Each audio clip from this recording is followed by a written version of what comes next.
Hi, I'm Anne Orndorff, and I'm just going to be real. I have been struggling. I've been in a funk, just kind of blah.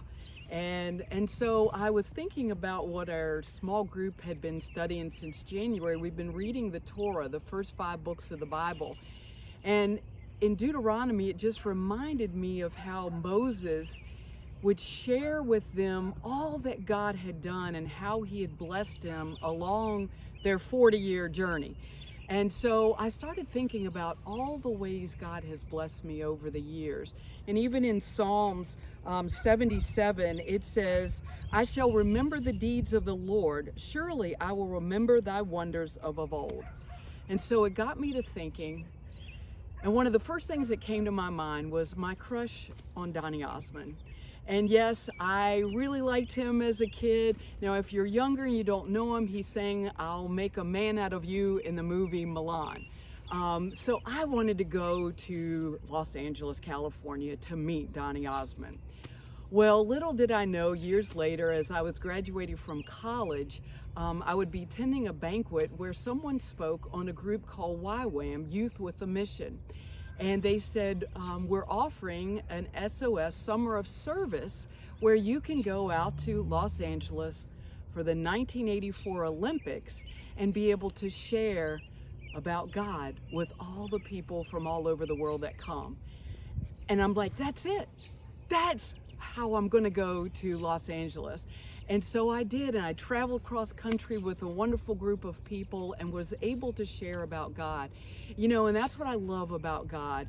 I didn't even know what YWAM was, and yet I was able to go and share his word. And you know, his word says in Psalms, delight yourself in the Lord and he will give you the desires of your heart. Well, what I love is that his desires were so much better than what my desires were. Another thing that comes to mind is Randy and I were at a conference in Jamaica, an evangelism conference of the Methodist Church, and the bishop, the Methodist bishop of Cuba, spoke. I had never thought about going to Cuba, but after he spoke, I turned to Randy and said, "We're going to Cuba."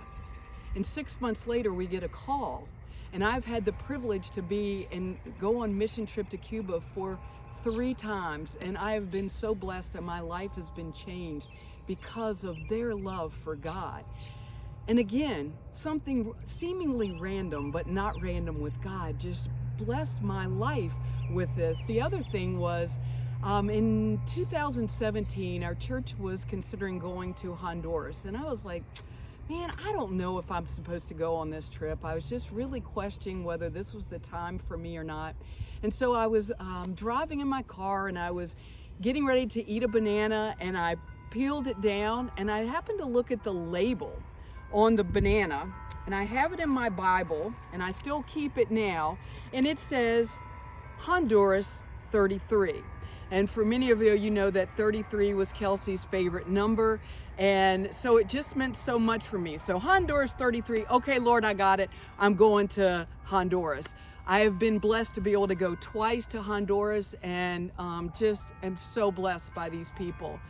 So all that to say is, you know, I've been struggling, but yet when I remember all that God has done for me and for you, we can continue to move forward, knowing that he knows the plans that he has for us, plans for our future and plans for our hope. And what I just am so amazed with, it's so much better than I could have ever thought or imagined. That's how much our God loves us, and he wants the very best for us. So I encourage you to keep pressing on wherever you may be in life, and know that God's got you.